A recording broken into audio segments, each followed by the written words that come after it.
ال50 بلبل حلال عليك. بعد الحرام اذكياء على 50 بلبل.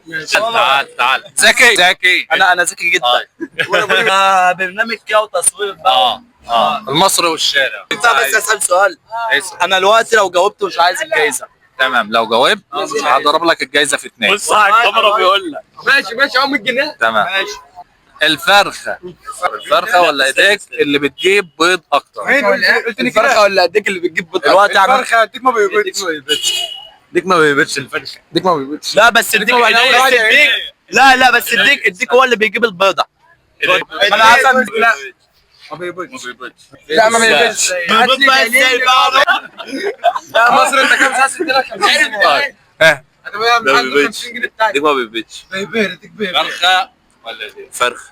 فرخه. ديك صلوا على النبي. صلوا على النبي. اسمه سيد الفرخه. مين فيكم متابعني؟ انا ده الوحيد اللي قال الاجابه صح. انا قلت ال50 بلبل حلال عليك. بعد الحرام